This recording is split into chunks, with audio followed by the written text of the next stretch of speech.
Olá, o meu nome é Mário Redondo e interpreto o Bispo de Leiria em Fátima Opera Rock, o musical de Filipe Laféria.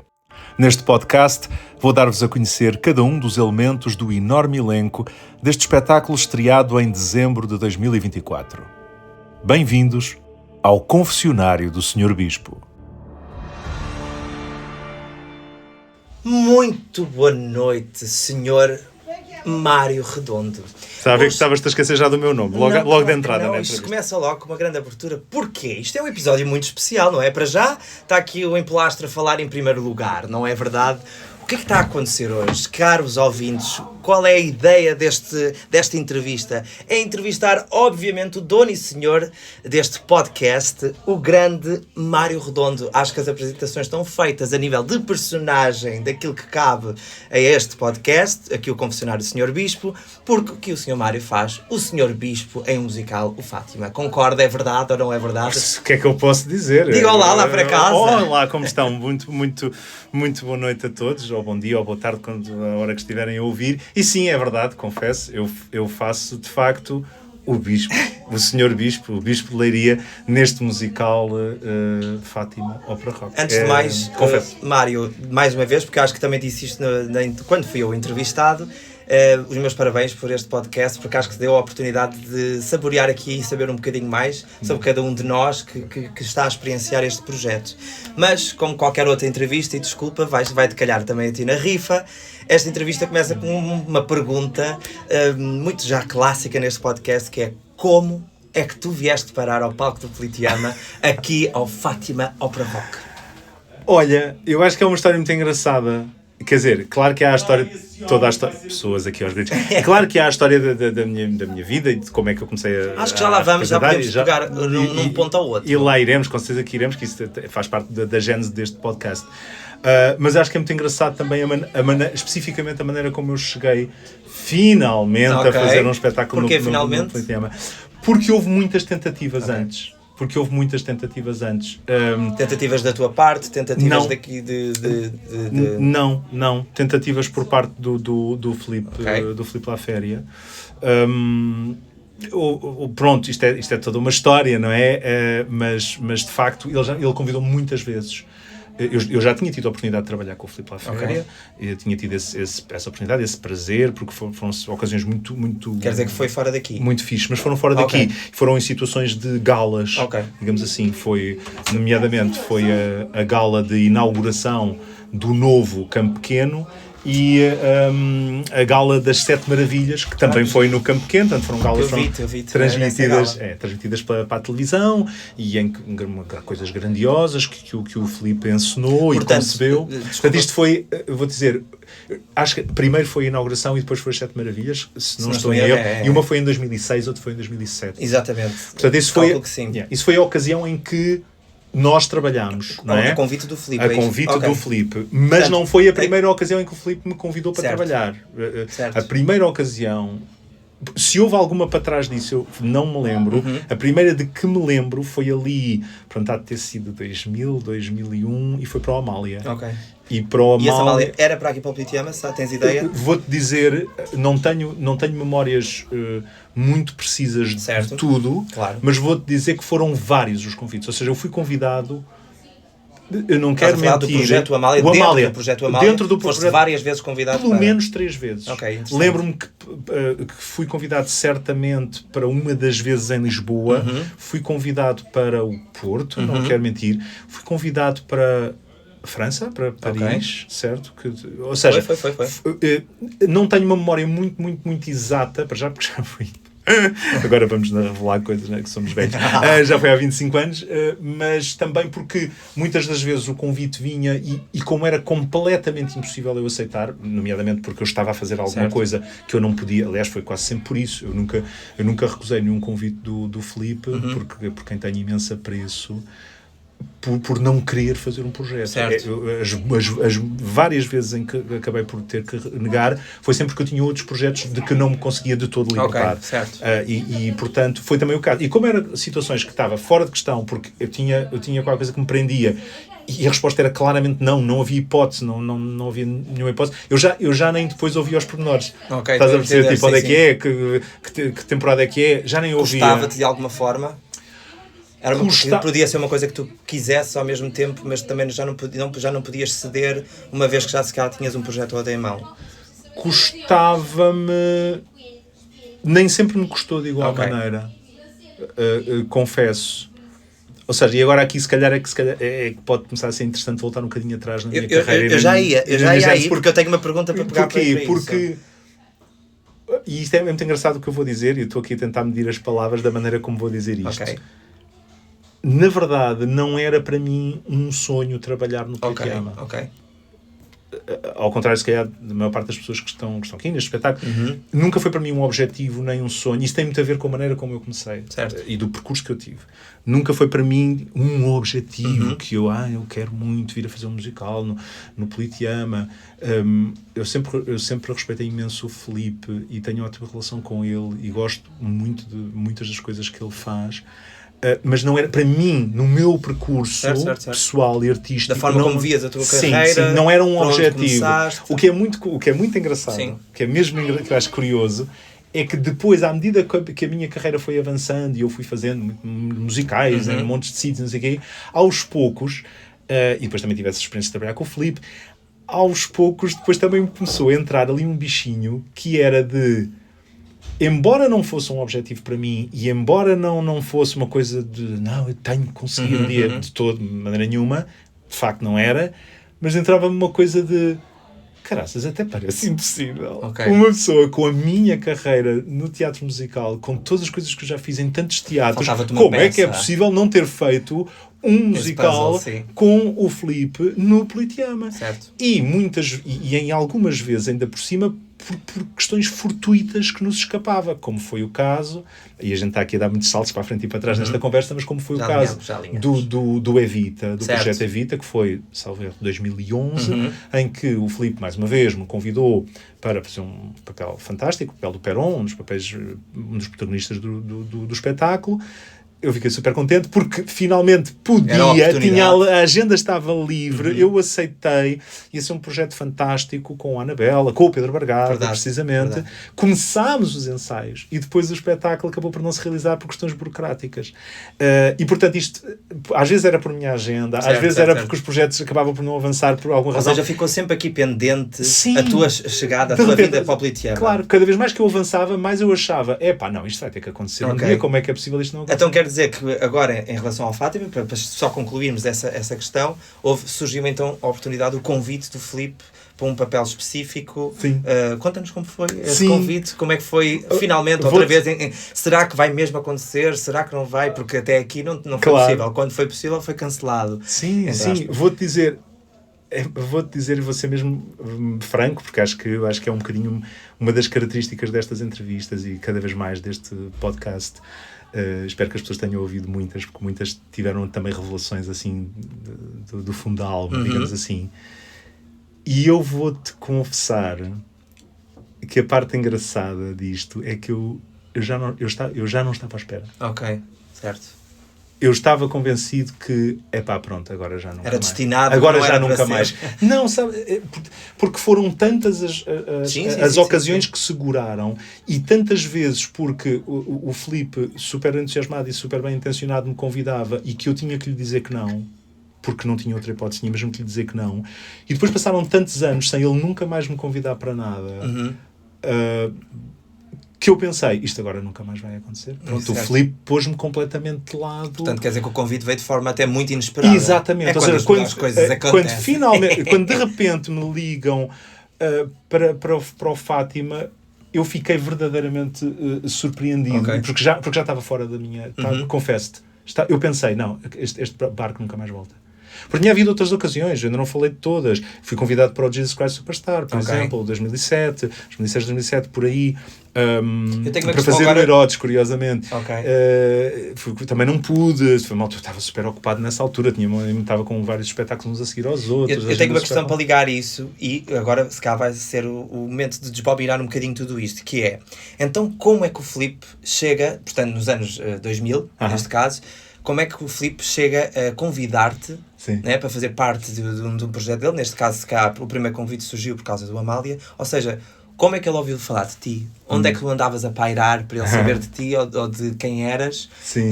Portanto, acredito que haja aqui um outro percurso, Claro. não sei se paralelo, se idêntico, se Não, muito não. fora, se dentro. Eu acho que desconfio. Mas teve que existir esse conhecimento pela parte do Filipe para te poder fazer a proposta da cálculo, não é? Claro. Então começa onde isto? Vamos, olha, rapidamente, porque eu já contei esta história algumas vezes e, portanto, eu já sou rápido a contar isto. Vamos contar mesmo desde o início. Eu tive uma chegada ao teatro, quando digo uma chegada como pessoa, como interior, tive uma chegada ao teatro muito tardia. Ok.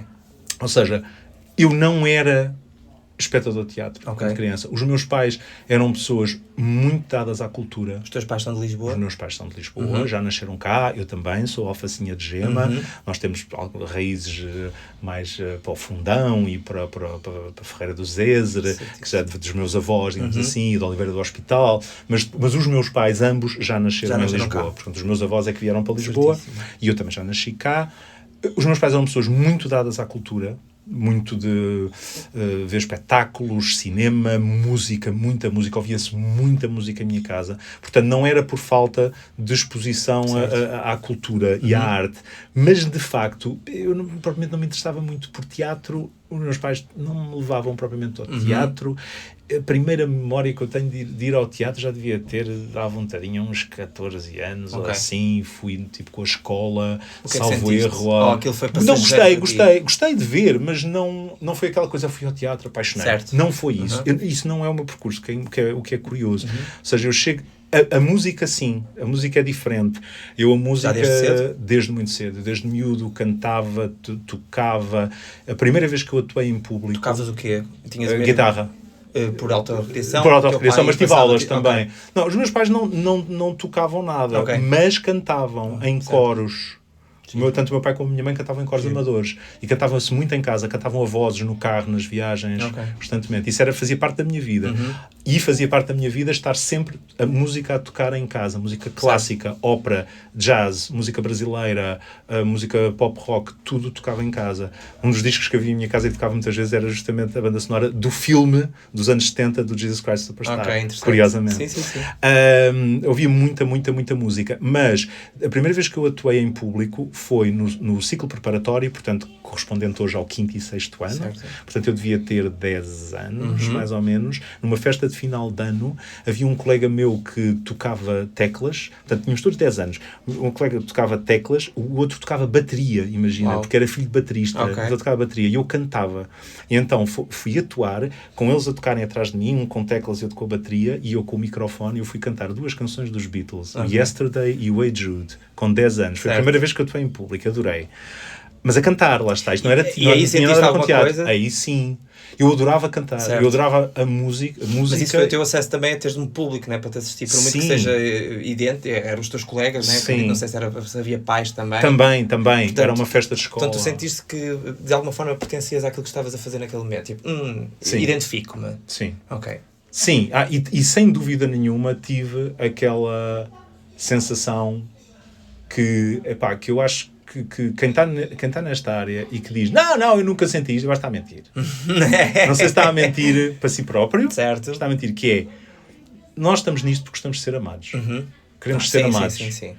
Existe esse lado, claro. Claro que existe esse lado. E de repente tu tens ali uma coisa que tu vês que as pessoas estão a apreciar aquilo que tu estás a fazer. Estás a fazer uma coisa para um público, maior ou menor, nem que seja 4 pessoas ou 5 pessoas num corredor de uma escola, que eu depois cantava muito na escola. Tinha uma guitarra, tinha uma viola clássica, não é? Depois também toquei guitarra elétrica, mas era muito aquele miúdo de estar sentado nas escadas da escola a tocar guitarra e a cantar. Porquê?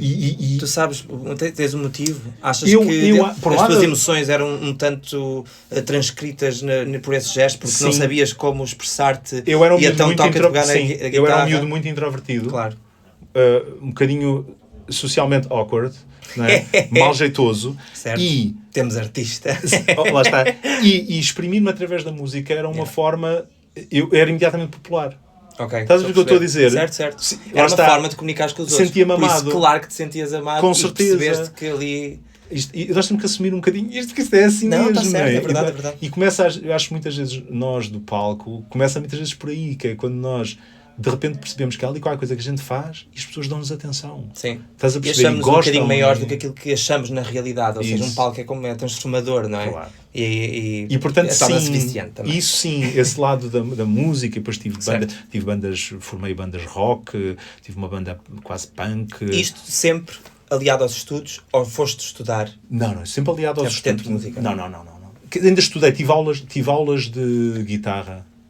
Quando tinha para aí 12 anos, 13 anos, tive aulas de guitarra, aquelas aulas particulares, numa escolinha de música lá ao pé da minha casa, mas por pouco tempo, tive para aí 1 ano ou 2, e depois aos poucos o instrumento foi deixando de ter importância. Okay. Continuo a ter duas guitarras em casa, de vez em quando pego e toco qualquer coisa, mas já não, entretanto, tudo mal jeitoso, não é? perdi prática. Mas quer dizer que agora então a tua formação... o cantar sim. E a tua formação, a partir veio de então... muito mais tarde. Ok, muito portanto, mais tu tarde. fizeste uma formação dita Ou seja, normal. Exatamente, eu tinha uma formação super normal, mas foi no âmbito da escola Sim. que o teatro me atacou. Ok. O teatro me arrebatou, efetivamente, porque eu não ia ao teatro, continuando a exatamente. contar o que estava a dizer há bocado, eu não ia ao teatro, era uma coisa, eu não tinha qualquer conhecimento sobre teatro, nem qualquer atração ou interesse, sabia que uma coisa que existia, era engraçada, mas tudo bem. Mas o que eu depois comecei a ser muito bom, entre aspas, a fazer, já a partir aí dos 12, 13, não sei o quê, era organizar coisas. Ok. Eu era bicho carpinteiro, organizava muitas coisas, fundei vários jornais, eu escrevia muito bem. Os jornais de escola, atenção, Sim, claro, sim. Estamos a falar. Olha a Maria. Maria. Estava a ver que ela não fazia parte deste episódio também. Oh Maria, que saudades. Obrigado, Sim, Maria, senhora pela Maria, tua participação. estamos informados. Portanto, eu escrevia muito bem, fundei jornais, fazia programas na rádio da escola, Ok. Organizei passagens de modelos Ok. na escola secundária, ali nos Olivais, que foi onde eu fiz todo o meu ensino secundário. Eu organizava muitas coisas, organizava concertos. Eu era muito de fazer coisas, Ok. de pôr coisas a mexer. A giro que disse, não tinhas pudores nenhum, não tinhas qualquer tipo de... Eu aí já de estava. era- Aí já começou a haver um bocadinho uma alteração Ok. na minha personalidade. Aí pelos 15, Ok. 14, 15, 16, já comecei a sair um bocadinho mais da casca. Mas sempre através de organizar coisas, Ok. fazer coisas para os outros e não sei o quê. E de repente, isto no meu 8º ano, portanto, depois tenho 16, salvo erro. A nossa professora de português desafiou a turma se não queríamos fazer uma peça sobre Fernando Pessoa, que era uma das temáticas da Literatura obrigatória. do currículo, exatamente, naquele momento. Os meus colegas disseram, sim, boa ideia, não sei o quê, mas qual peça, não sei o quê, Mário, escreve lá aí uma peça. Porque eu escrevia bem. Ok. Mas não tinha nada a ver com teatro, eu sabia lá o que era Certo. teatro. Escreve uma peça de teatro, porque eu escrevia bem. E eu escrevi uma peça de teatro sobre Fernando Pessoa. Chamava-se Fernando Pessoas, Réquiem para um Mito. Eu já era. Já viajava na sua Já viajava Está muito. ótimo. E depois Sim, aquilo foi uma bola de neve. Juntou-se ali uma grupeta muito gira. A escola tem um auditório, não sei o quê. A escola era nova na altura. Estás a falar de que a escola número 2 dos específica? Olivais, portanto, que agora se chama António Damásia. É, será? sim, senhor. Que se Também chamava- andei nessa se escola, chamava sim, Escola senhor. Secundária número 2 dos Olivais, depois chamou-se ser Colano de Carvalho. Herculano Carvalho. sim. E agora Exatamente. António Damásia. E depois aquilo foi uma bola de neve porque... Sim, senhor, eu escrevi a peça, ninguém percebia ponta de um corno de teatro. Depois olhámos todos uns para os outros, tipo, então, mas Mário, se calhar também podias organizar aqui como é que isto funciona, o que é que acontece e tal. Portanto, Ou seja, no fundo, forçaram- encenar. A encenação. Já fui para encenador, sem saber nada. E depois, uma semana antes da estreia, há um ator que adoece e eu vou para o palco fazer o papel porque eu sabia o papel. Certo. Portanto, com 16 anos, em 87, oh meu Deus, eu estreiei-me, então, num pequeno grupo da escola secundária, com uma peça que eu escrevi, que eu encenei, éramos 5 atores, e que eu também acabei por entrar. representar também. E aí sim o teatro bateu-me como uma coisa, eu gosto imenso disto, isto é espetacular. Ok, já tinhas descoberto isso, né? A cantar, de repente Exatamente. estás a fazer um Isto papel é também. espetacular. O resultado, aquele grupo depois cresceu. Esse grupo durou ainda 5 anos naquela escola secundária. Começou por chamar Grupo de Teatro da Escola Número 2 dos Olivais, depois passou a chamar-se o Culto da Máscara. Ainda durou 5 anos, o que significa que eu, entretanto, acabei o curso secundário, fui para a faculdade e continuava a dirigir o grupo. Portanto, eu era diretor artístico do grupo chegou a ter 30 e tal pessoas. Uau. Fazíamos um espetáculo por ano, chegámos a participar no Festival Teatro Amador de Lisboa, chegámos a participar no Festival da Almada de Teatro, que tinha uma secção dedicada ao Festival Amador encenador nós chegámos a participar. Eu encenava os espetáculos todos, mas nem sempre entrava como ator. Curiosamente, Sim, portanto, a sim, minha sim. primeira grande atividade foi como encenador. Certíssimo. E como ator era... E aí sim, aí foi a paixão pelo teatro. Portanto, tu continuavas ligado às artes e estavas a estudar o quê na licenciatura? E depois disso foi engraçado, porque eu, às tantas, ali a meio do liceu, desculpa, beber um bocadinho de água, ali a meio do secundário, eu comecei a achar que aquilo que eu queria fazer era o curso de Direito. Ok. Eu gostava à brava de filmes e séries de advogados e tribunais e não sei o quê, e gostava muito daquelas coisas eles a falarem e a explicarem os seus pontos de vista e a argumentar. Porque cinema tu vias bastante. Vi sempre bastante, e depois nessa altura começo a ver teatro, portanto, depois quando me apaixono pelo teatro, aí começo a ir ao teatro obsessivamente, começo a ver tudo o que havia nesta vida. Os teus pais também? Os meus pais já iam, eles okay. iam, não me levavam a mim, porque nós iam coisas de adultos, eu como criança não via tipo teatro infantil. Sim, exatamente. Percebes o que quer dizer? E então, fui para o curso de Direito, efetivamente. Portanto, fui para a Faculdade de Lisboa, para o curso de Direito, comecei a fazer, mas continuei a dirigir este grupo de teatro. E não sentias, durante a licenciatura, que o que é que eu estou aqui a fazer? Quando se caias buscar a tua maior paixão, ou estavas a ganhar grande gozo, ali a ensinar, a organizar, ao princípio não. Ao princípio convenci-me, até porque havia muitos exemplos históricos, ao princípio convenci-me que eu ia sempre conseguir fazer as duas coisas. Okay. Ou seja, convenci-me que... Aliás, isso era uma das coisas que me atraía no curso de Direito. No meu romantismo do que era o curso de Direito. Uma das coisas que eu tinha na cabeça é que era um curso que tu podias fazer o curso e depois a tua profissão podia ser até outra coisa qualquer. Tinhas aquele curso. Porque havia exemplos, era o Moraes e Castro, por exemplo, que já morreu. Moraes e Castro, um grande ator português, com um carreirão no teatro e na televisão e no cinema em Portugal, que tinha o curso de Direito e que exercia como advogado, inclusivamente. Atenção, portanto, havia casos, havia exemplos. E eu estava plenamente convencido, calma, eu vou para o curso de Direito, mas isto não é para me fechar num gabinete a fazer Direito. O teatro vai estar sempre na minha vida. Ao princípio pensei isso, depois claro que levei ali um choque de realidade e depois mudei. Mas no fundo tu nunca sentiste que porque devias ter um plano B ou porque...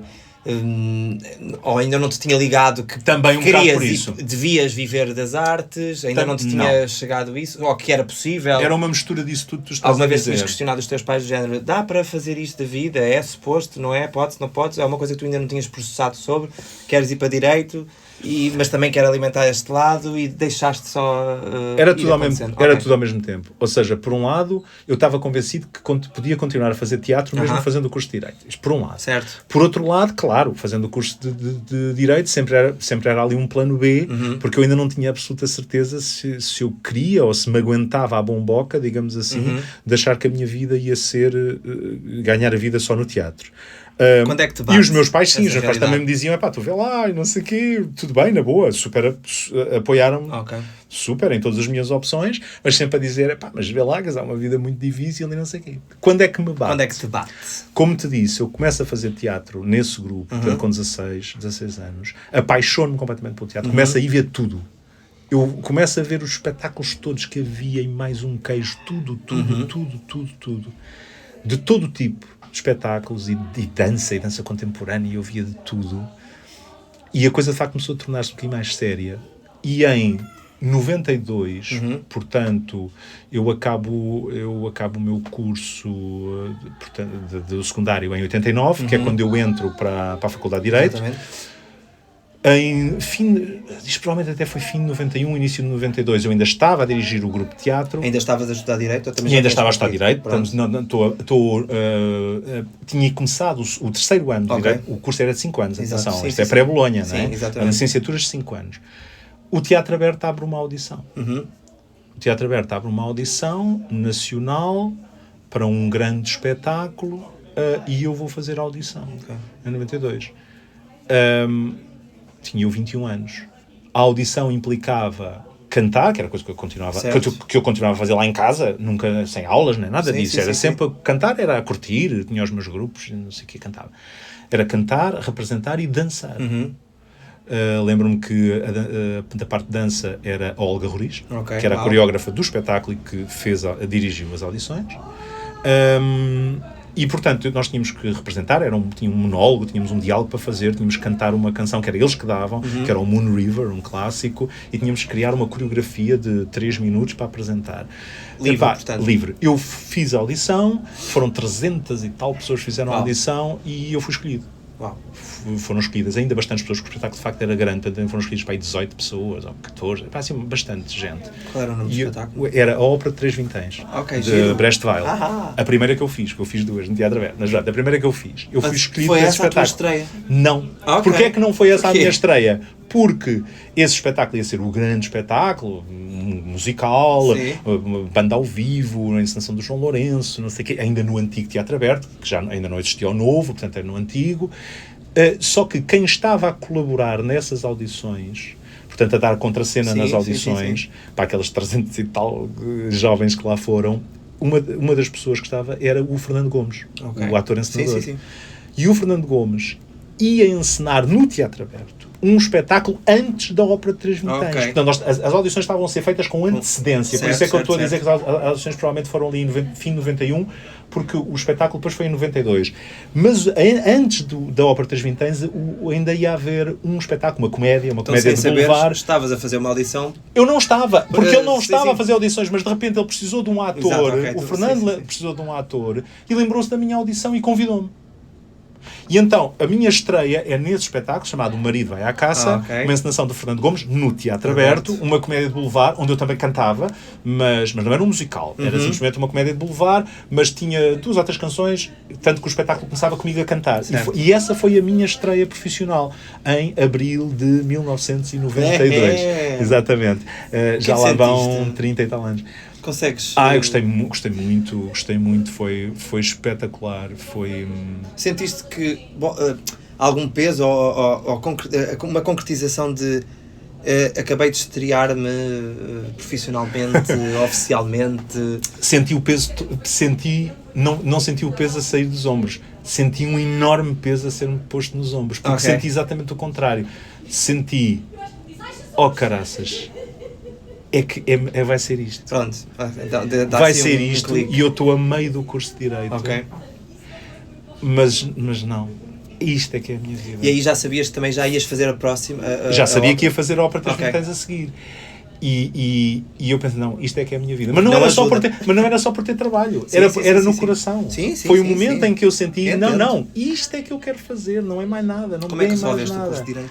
Resolvi da seguinte maneira, porque o curso de Direito, e não é o único, acho que há outros cursos, há muitos cursos universitários assim em Portugal, permitiam fazer o curso sem ir às aulas. Portanto, fazer só em exames. Fazer só exames finais. No caso de Direito, aquilo era assim, eu tinhas uma nota de avaliação contínua e depois fazias um exame escrito e se tivesses média de 12 entre a avaliação contínua e o escrito, dispensavas a oral. Se não tivesses nota de avaliação contínua, eras obrigado a fazer o escrito e a oral. Pronto. E então, eu durante o resto do curso, que foi o resto do 3º ano praticamente, e o 4º e o 5º, não pus os pés na faculdade. Mas acabei o curso. Ou seja, eu decidi, eu já que comecei isto, eu vou acabar esta merda, até porque eu gostava de Direito, atenção, no sentido global eu gostava de Direito, aprendi ali coisas muito, muito giras, o curso de Direito às vezes para as pessoas que estão de fora, é mais interessante do que parece à primeira vista, porque nós não estamos só lá tipo, a amarrar calhamaços de leis, mas há muitas conversas filosóficas, há muitas conversas muito interessantes sobre coisas importantes, o que é a vida, o que é a morte, o que é os direitos humanos, onde é que acaba o meu direito, começa faz o teu. Sentido, né? Porque sem querer depois vai estar... Claro, porque isso vai ser a discussão sempre, não é? E portanto é um curso muito interessante, e eu não quis deixá-lo a meio, e como o curso me permitia fazer isso, porque eu podia não ir às aulas, porque eu continuei a trabalhar sempre em teatro, portanto, continuei sempre a trabalhar.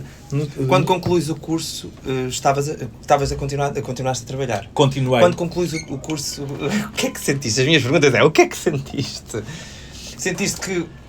Senti que a decisão... Sentiste que agora vou ser advogado? Não. De maneira nenhuma. Eu vou-te dizer, eu ali eu praticamente a meio do 4º ano, portanto já tinha estreado no Teatro Aberto, já tinha tomado a minha decisão. O meu objetivo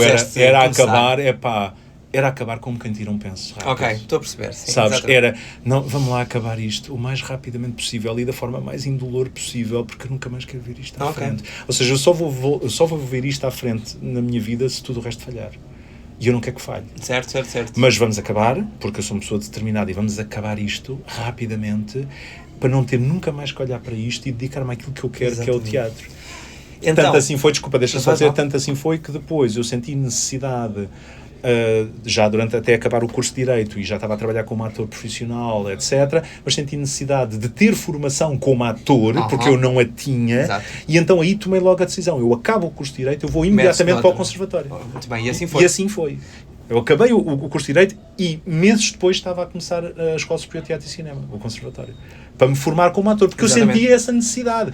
Ou seja, eu já me tinha estreado, eu tinha 5 anos no meu grupo amador que eu tinha fundado, já tinha 2 anos de trabalho no teatro aberto, como profissional, montes de experiência, e no entanto eu sentia falta de formação. Eu sentia falta, não, mas falta-me aqui qualquer coisa. Eu tenho, já estive no palco, tenho a experiência, tenho a paixão, mas eu preciso da técnica, eu preciso da formação, faz-me falta isso. Exatamente. E fui à procura disso. E foste. E fui. E conseguiste mesmo assim ainda a estar, porque já te tinhas estreado, fizeste uma pausa, ou conseguiste manter-te sempre em trabalhos? Não, ao mesmo tempo que ia... Fiz uma pausa. Ok. Fiz uma pausa. Ou seja, aí decidi, entro para o conservatório. Focaste no curso. Quis-me focar e o próprio curso não abria muita porta das pessoas.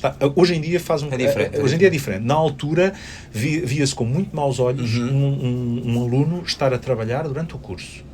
Trabalhar em teatro. Uma coisa é se tu tivesses que trabalhar num café para ganhar dinheiro para pagar o teu quarto. Isso é outra história. Agora, um aluno estar a trabalhar como profissional e estar isso era mal visto. Isso era um bocadinho desaconselhado. Os professores exigiam ali foco total na tua formação e no que estavas ali a fazer. E eu também queria ter esse foco total. Por isso, eu lembro-me que até tive propostas profissionais de coisas para trabalhar e disse não, porque eu agora estou no conservatório. Portanto, dedicaste 100% ao curso. Portanto, fiz 3 anos, o curso era 3 anos, ainda hoje é, fiz 3 anos na Escola Superior de Teatro e Cinema seguidos, praticamente sem trabalhar. Digo praticamente porque, apesar de tudo, lá fiz umas coisinhas lá, ainda fui fazendo. Sim. Terminas então a formação em teatro e tu começas automaticamente, retomas de onde tinhas ficado e começas automaticamente a trabalhar na área. Olá, Maria, novamente! Faltam 15 minutos para começar.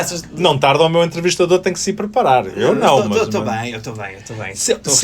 O que é que acontece? E aqui começamos a aproximar da resposta à tua outra pergunta, que eu não estou esquecido, que é como é que o Filipe se vai lembrar de mim? Começamos a aproximar disso. Porquê? O meu curso de Direito acaba em 94. Em 94, portanto, acaba no verão de 94. Em setembro de 94 eu entro para o Conservatório de Teatro, que acaba em 97. Exatamente. Portanto, estás a ver que nos estamos a começar a aproximar da altura do Filipe me começar a convidar. Tu aqui já tinhas tido algum tipo de contacto com o Filipe? Não, nunca direto. Idêntico? Nunca já direto. tinhas visto coisas dele, talvez? Sim. Eu até te vou contar uma coisa. Também acho que nunca contei a ninguém.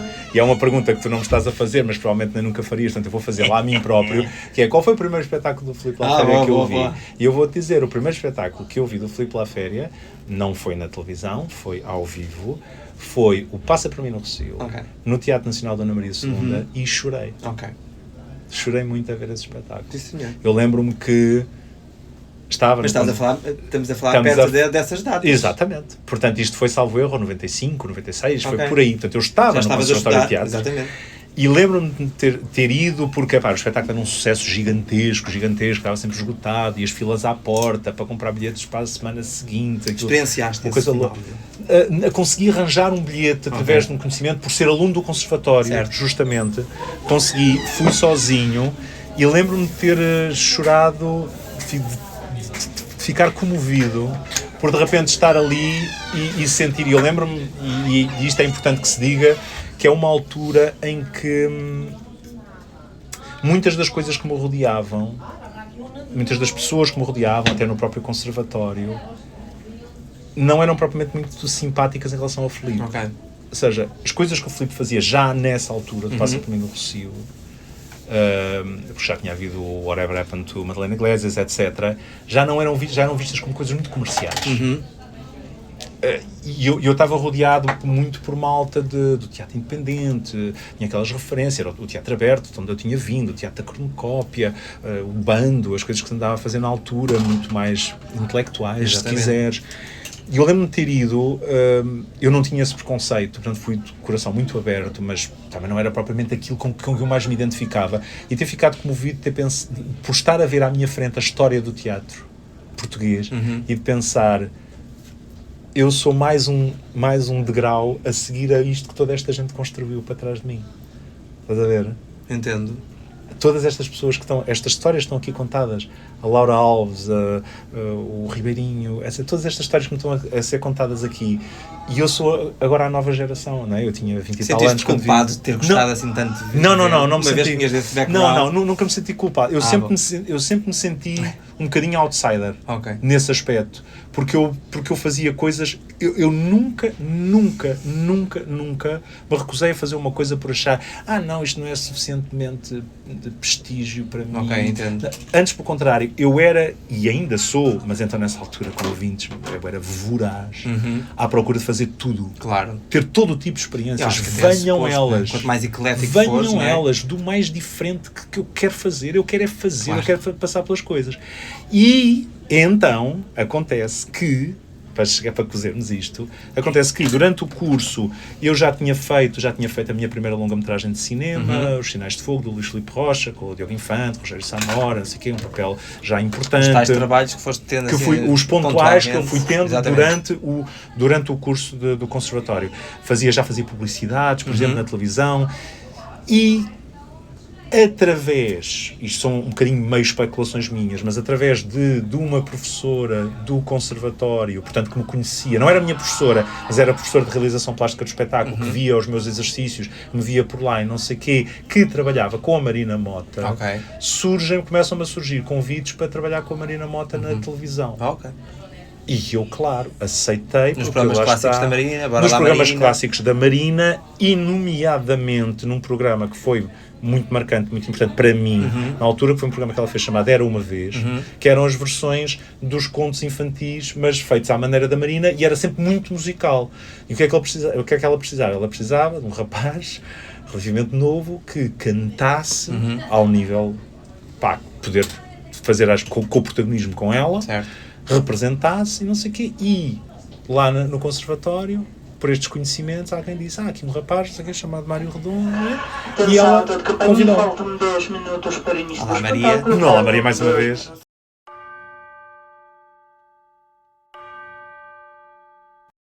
Então tivemos que fazer aqui uma pequena pausa, não é? Iniciámos neste momento a sessão da noite, então agora vamos ser acompanhados aqui pelo elenco como fundo, não é? Que também já é uma característica um ex-libris deste podcast, exatamente. Mário, estavas então a finalizar essa ideia de como então possivelmente o Filipe podia ou não ter ouvido falar da tua existência ou contacto com o teu lado artístico, certo? Sim.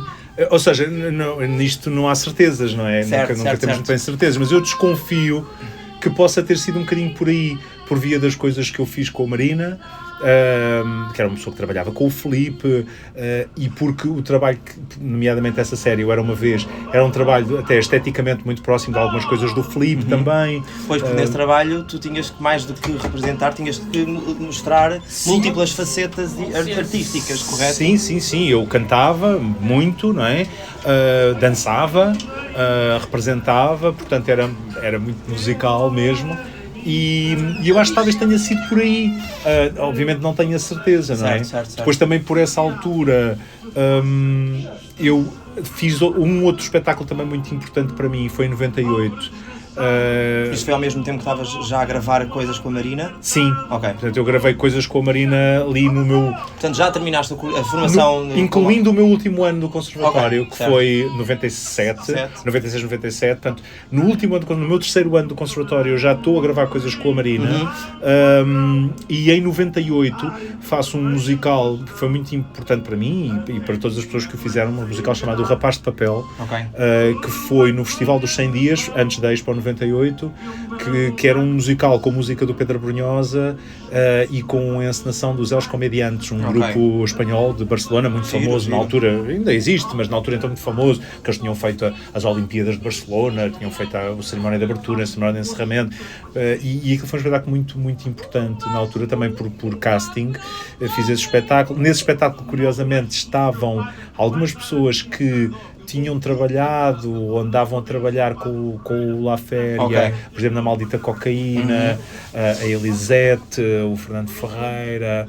Pronto, havia ali ligações e eu presumo que tenha sido muito por aí que tenha chegado aos ouvidos do Filipe Claro, Laféria de uma forma ou de outra, ou de alguém lhe tenha proposto o meu nome para esses primeiros convites de que te falei lá no início da entrevista, que foi efetivamente, salvo erro, para o Amália. Os primeiros foram para o Já Amália. está aqui até muito próximo à data que estamos a falar. Exatamente. Tu sentes que à medida que foste trabalhando coisas bem distintas, comparando-as, né, artisticamente, à medida que as foste fazendo, tu foste entendendo também a importância que é ir recebendo outputs distintos de pessoas que vêm de sítios completamente diferentes, formas de fazer teatro diferentes, teatro e não só. Sem dúvida. Eu como te dizia há bocado, eu procurei muito isso. A uma estética muito específica, Não. ou por exemplo daquilo que vieste da tua formação e aquilo é que era o mais correto para ti, ou sempre foste aberto a esta... Antes, pelo contrário, eu fui sempre ativamente e quase militantemente tinha uma obsessão por procurar fazer coisas diferentes, procurar ser versátil não só na técnica, nas várias coisas que eu era capaz de fazer, mas também na estética, não me fechar, nunca me quis fechar numa única maneira de fazer as coisas. Procurei sempre coisas muito, muito diferentes e mesmo a nível de formação, eu lembro-me que, já há bocado não te disse, mas antes de ter entrado para o conservatório, quando ainda estava em Direito e tinha o meu grupo de teatro na escola, o meu grupo de teatro amador, essa minha fome de formação levou-me a fazer muitos workshops. Eu fiz muitos workshops, por exemplo, de dança contemporânea, coisas que eu achava que me faziam falta e não tinha tempo para mais e, portanto, ia fazendo tudo o que aparecia. E sempre procurei. Estive em Itália a fazer um workshop, um curso de verão de um mês de comédia dell'arte, por exemplo.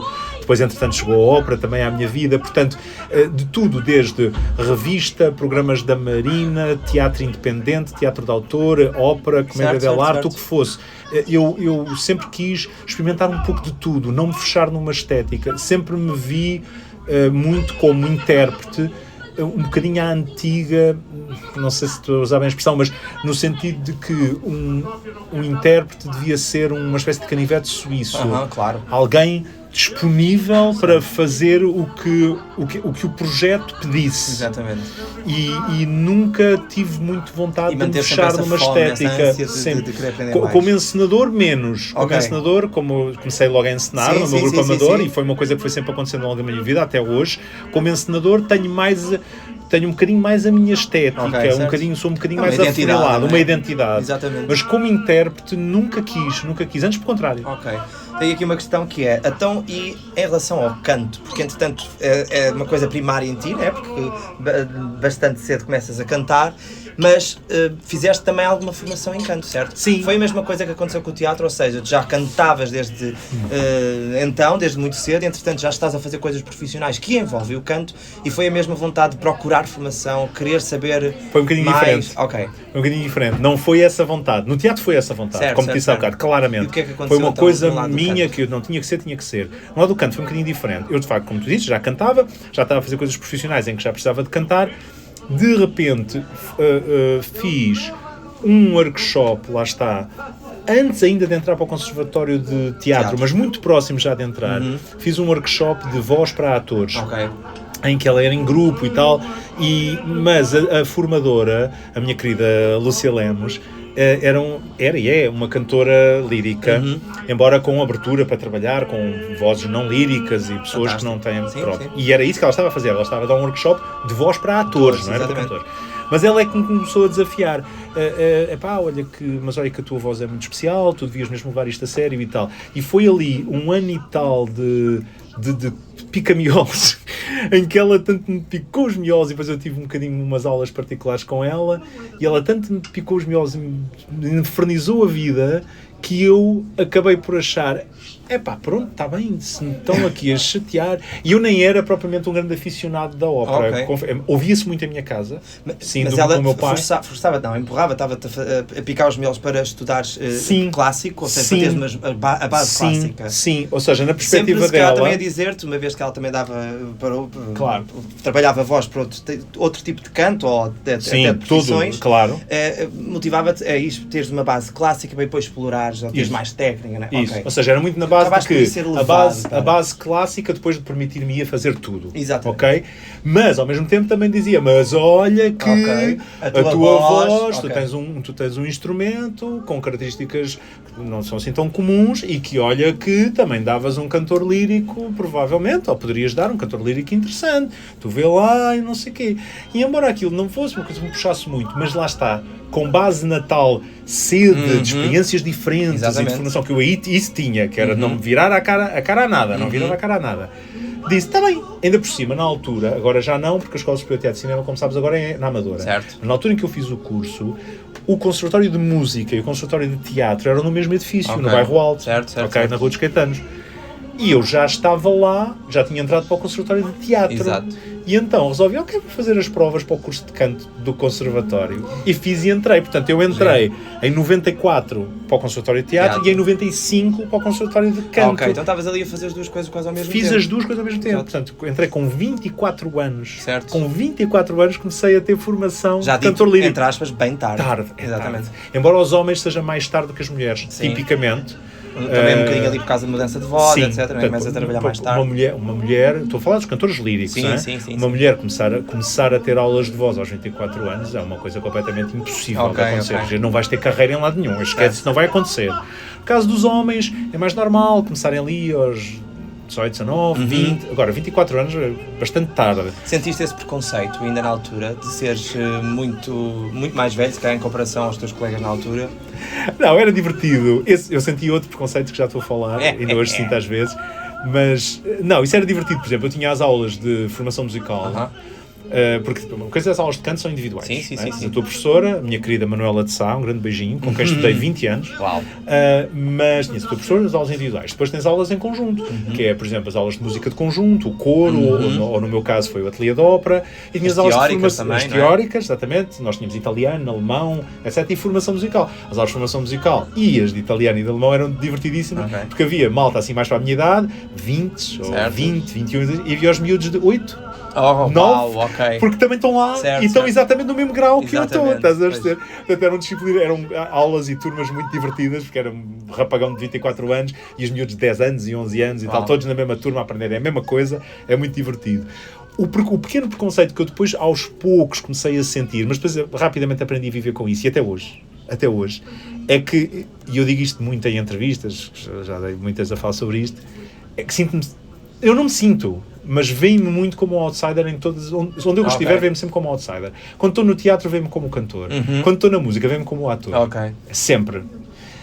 A partir do momento em que eu assumi que ia trilhar os dois caminhos, e ia trilhar de uma forma séria, porque formei-me no Conservatório de Teatro e não acabei o curso, porque acabar o curso no Conservatório de Música é muito complicado, eu tinha que aprender piano e tinha que aprender uma série de coisas que eu não tinha tempo, já era ator, Mas já tens era, formação. já era profissional, mas tenho 6 anos a estudar claro. no Conservatório de Música e 20 anos no total a trabalhar com a minha professora Manuela de Sá, com aulas particulares, depois, etc. Portanto, a partir do momento em que eu optei por esse duplo caminho, a partir daí fui sempre um outsider. Claro. No teatro vem é o cantor e não sei o quê, e, embora seja a minha raiz. E na música, é o ator e tal, está aqui a cantar. Achas que isso é uma Mas coisa muito à habituei-me portuguesa? rapidamente. É um bocadinho. bocadinho. É um bocadinho. Hoje em É. dia menos, é engraçado. Acredito. Hoje em dia perguntar muito isso, menos. mas acredito. Hoje em dia muito menos porque já há muito mais Hoje um bocadinho até um cruzamentos. contrário, né? Convém até que tenhas Isso. outro tipo de skills, né? Mas naquele tempo também convinha. Ok. Ou seja, a sensação que eu tenho, muito clara, é que eu depois construí uma carreira com base em ter essas várias skills. Ou seja, porque depois começavam-me a dar, e até hoje, atenção, estamos a falar já de 30 e tal anos de carreira, começavam-me a dar muito na música os papéis que pediam muita representação. Ok. Porque isso também existe. Claro. Até na ópera. Ou seja, Sim, e muito sim, na sim, ópera. Na ópera há papéis, tu tens o papel em que a voz é o primado, não é? Em que o fundamental é que tu cantes muito bem ao nível mundial, mas depois também tens, em quase em todas as óperas acaba por haver papéis onde tens que saber cantar, Claro. tens que ter aqueles mínimos, obviamente, tens de cantar bem, tecnicamente correto, mas em que é muito importante a forma como representas, como te exprimes. Há até os chamados papéis de caráter, em que isso é de facto o mais importante. E no teatro, davam-me os papéis, mesmo fora do teatro musical, os papéis em que de repente era era preciso cantarolar qualquer Exatamente. coisa, não sei o quê. Portanto, acabei por construir uma carreira muito à base de ter um pezinho num lado e um pezinho no Tu outro. aqui nesta fase já tinhas a certeza absoluta que tu ias trilhar, ou ias sempre lutar e continuar a trilhar o teu destino no ramo artístico. Sim, isso Aqui estava completamente aqui já decidido. estava Completamente decidido. firme e ir-te na tua vida, Completamente na tua decidido. cabeça. Muito bem. Isso foi completamente decidido. Diz-me uma coisa, então, entretanto estamos aqui a chegar mais ou menos aos anos 2000, mas a tua Sim. carreira não morre nem por nada Não. nesta fase. Falámos sim também dos convites do Filipe, não surgiu, e tens aqui uma carreira que foi dividida entre múltiplos lados artísticos. Sem dúvida. Existe algum que tu tenhas um especial carinho? Projeto ou caminho? Um caminho, uma coisa mais direcionada ou ao teatro musical, ou mais à ópera, ou mais ao teatro intelectual, Não. à encenação. Sim. Tu achas que tens aqui algum um carinho especial? Ou seja, acredito que queiras vir a ser sempre desafiado e a Claro. ganhar outras capacidades Claro. e aprender, sim, porque isto é uma constante evolução, Claro. mas se existe algo que tu és... há algo em ti que te puxa, é mais carinhoso para ti? Sim, diria. Tens mais afeto? Tenho dois amores mais profundos. Um deles é muito óbvio, é o teatro musical. É muito óbvio, mas tem um lado que não é óbvio, que é que não era no princípio. Claro. Ou seja, embora eu tenha começado, lá está, como te contei, a cantar desde os meus 8, 9, 10 anos, e sempre tive, a música sempre foi muito importante, e o cantar, e curiosamente, quando eu chego ao teatro, eu vou muito pelo lado do teatro de texto, Certo. do teatro, sabes, mais de autor, mais de pesquisa, vou muito por aí. O teatro musical não é logo assim a primeira coisa a que eu me agarro, curiosamente. Embora, profissionalmente, começam-me logo a levar para aí, porque Sim, eu sim, estreio-me sim, logo sim. a cantar, depois a segunda peça é logo musical. Dadas as skills que tu tinhas, não é? Era Obviamente, inevitável, foi inevitável. era inevitável. Quando é que foi o ponto em que tu começaste, que tu achaste que, opá, eu gosto mesmo de teatro musical, é interessante? Foi mais aí, a meados dos anos 2000. Ok. Fica atento que vais entrar nessa cena. Estou seguríssimo. Os anos 2000 são anos Eu importantes. estou muito envolvido nesta entrevista, caros ouvintes. Exatamente, por isso é que aqui o entrevistado tem que estar a chamar a atenção do entrevistador. Se daqui a bocado ele falta-me à cena. Os anos 2000 foram muito importantes para mim, por várias razões. Foi uma altura em que eu fiz os meus espetáculos que mais me marcaram, os papéis que mais me marcaram até hoje. E foram coisas de teatro musical. Ok. Ou seja, quando de repente eu fazia muitas coisas de muito diferentes, e até hoje continuo a fazer, graças a Deus. Mas, de repente, quando as coisas que mais te marcam, que mais te tocam, que mais mexem contigo, que mais mexem com o público também, são todas da mesma coisa, Certo. é tudo no teatro musical, tu aí começas a perceber, não, é mesmo isto, Ok. é mesmo isto, é mesmo isto, é mesmo aqui que eu adoro exprimir-me em toda, pronto, em toda a potencialidade. Qual foi o percebes? primeiro musical que viste?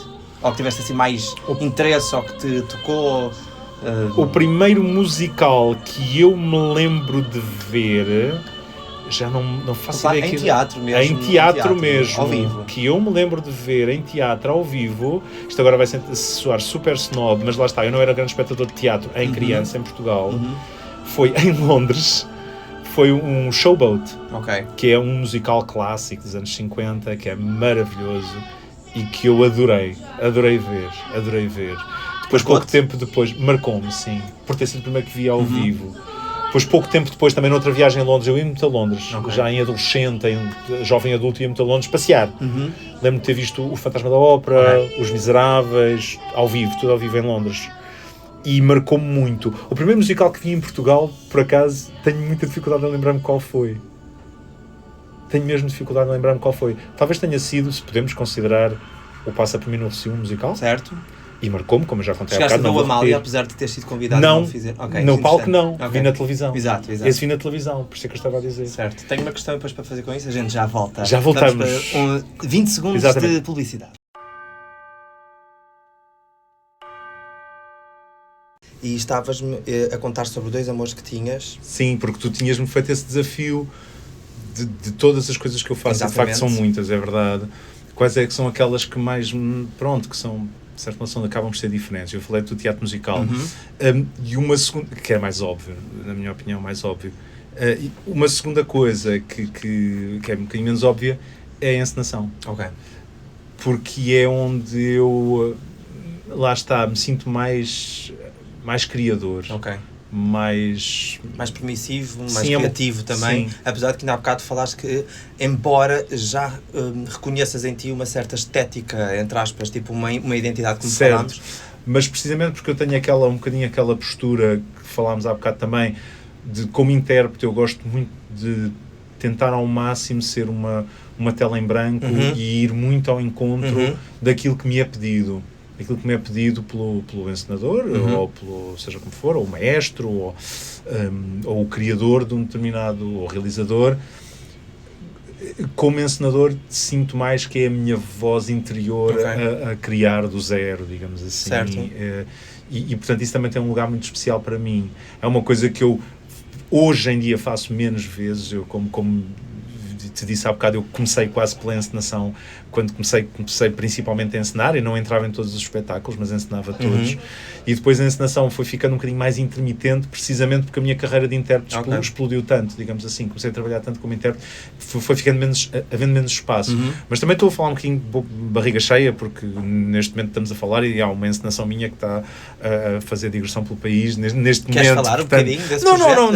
Não preciso de falar, não preciso de falar mas especificamente. Por acaso envolve um ponto que eu gostaria também de perguntar e vou falar sobre isso. Mas antes disso, ainda aqui um bocadinho no âmbito profissional, é sabido também que tu tens, que fazes dobragens, não é? Sim. E és até diretor de muitas dobragens. Como é que isso também se relaciona aqui neste percurso?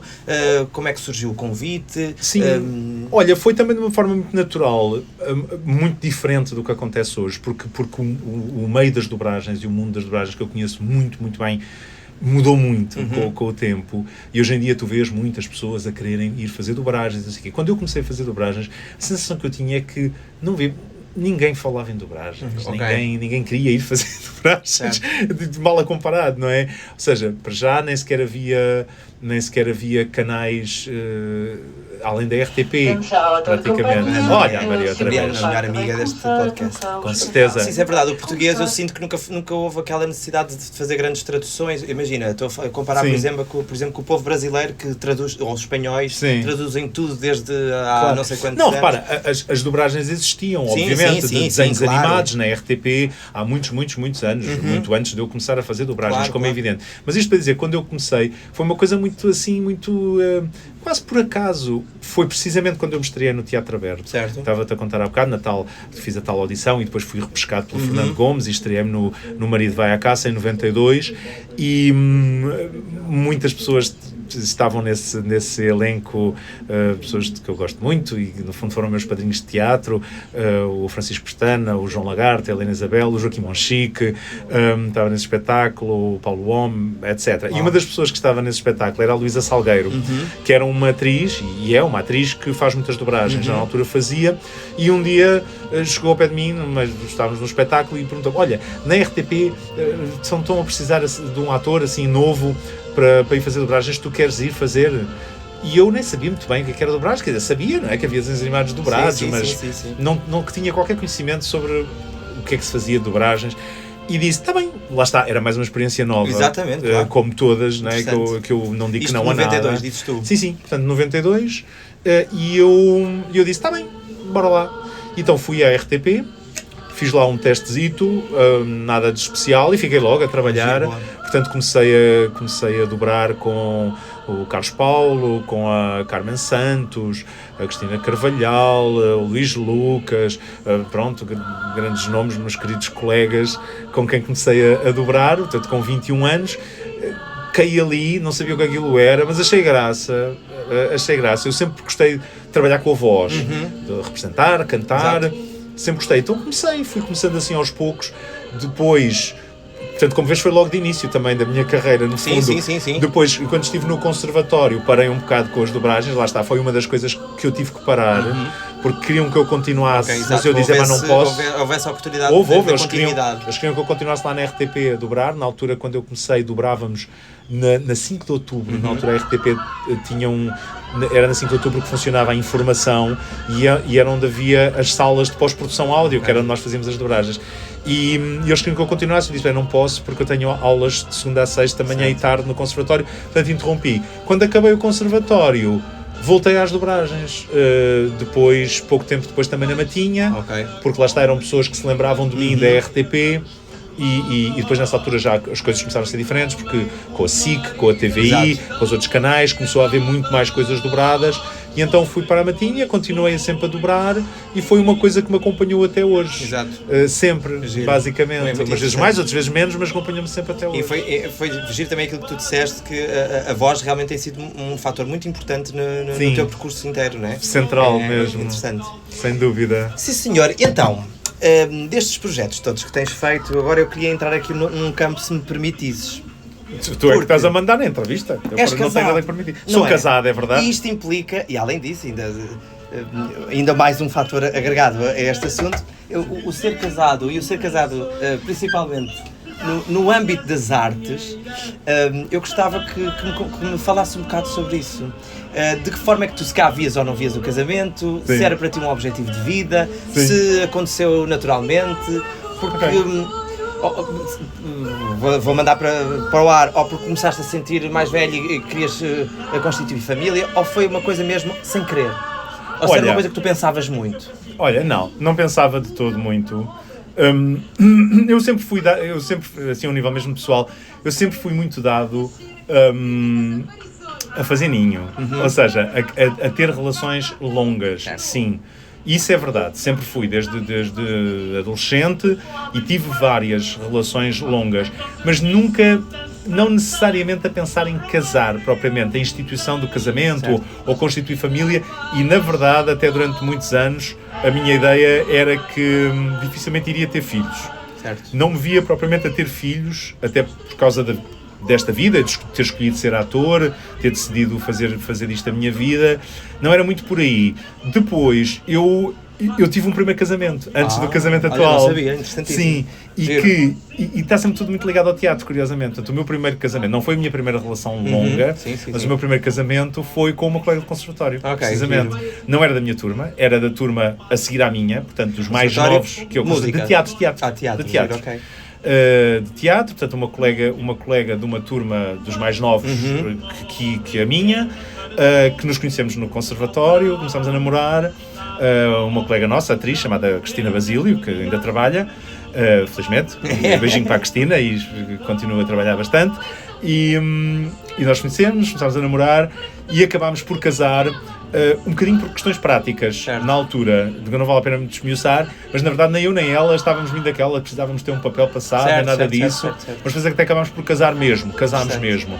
Depois divorciámos-nos, continuamos muito amigos até hoje, felizmente, aliás isso, no meu caso, sempre com todas as relações que terminei, felizmente, que continuo sempre a dar muito bem. És com comunicador esses. também, e acredito que nas artes também, pelo menos que se fala, né, existe a Sei. comunicação, diria que é um Sim, fator... talvez.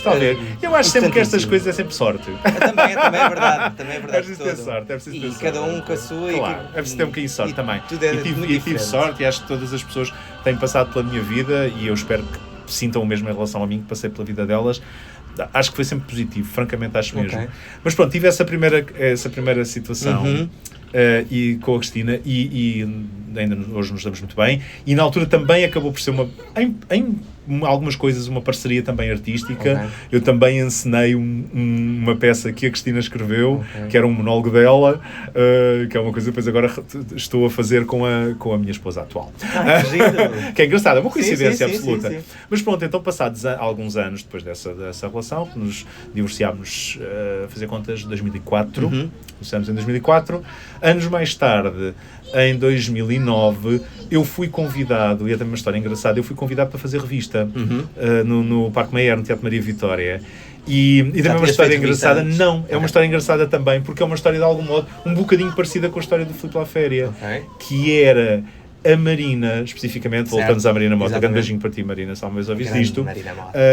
A Marina já me tinha convidado Certo. pelo menos mais 2 vezes para fazer revista, quando ela esteve no Maria Vitória. E eu nunca podia, ou seja, apanhava-me sempre em alturas que eu tinha outros projetos. E naquela altura, precisamente ali, entre 2003, 2004 e até 2009, eu tive muitos projetos e muito importantes na minha vida. Projetos longos e fortíssimos, protagonistas em musicais, fiz vários de seguida, coisas muito importantes. Foi nessa altura que fui nomeado para o Globo de Ouro de melhor ator de teatro. E os convites da Marina batiam sempre, coitada, batiam sempre na trave de que eu não podia, quer dizer, e tu sabes, não é? Maria Vitória são aqueles compromissos de 7, 8, 9 meses e eu dizia-lhe sempre que não, com muita pena, porque eu tinha curiosidade de fazer. Mas isso implica obviamente sempre abdicares de uma outra coisa. E eu já tinha coisas, eu sou uma pessoa muito de palavras, se eu me comprometi com um trabalho, não não largo um trabalho para fazer outro, não costumo fazer isso, seria muito difícil fazer.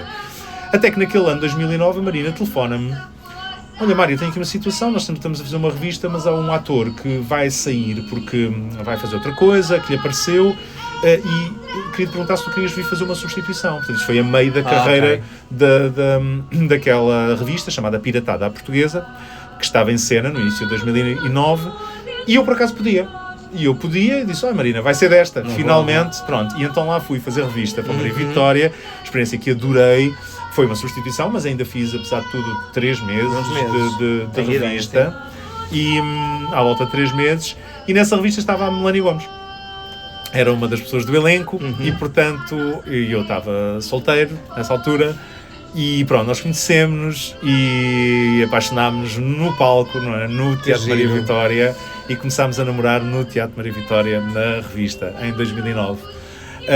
E estamos juntos até hoje, portanto está a fazer agora 16 anos. Uau. E entretanto casámos na altura do nascimento da nossa filha, Mafalda. O casamento foi consequência de... Foi um bocadinho, nós também tínhamos... Era uma coisa que vocês tinham idealizado, sim, não? Não, respondendo àquela tua pergunta inicial, não, de facto não era uma coisa que fizesse parte dos meus sonhos de vida, ou de uma coisa que eu levasse muito a sério, não.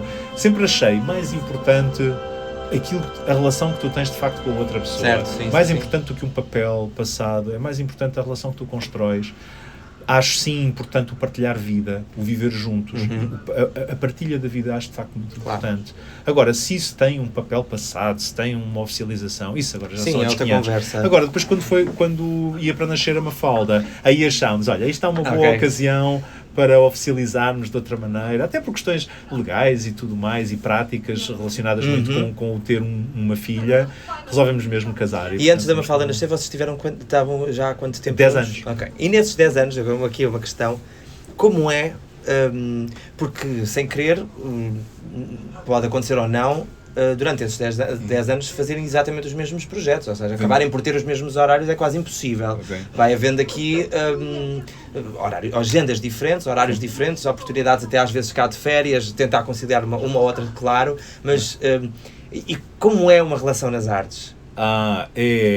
É desafiante. É desafiante. É uma improvisação constante.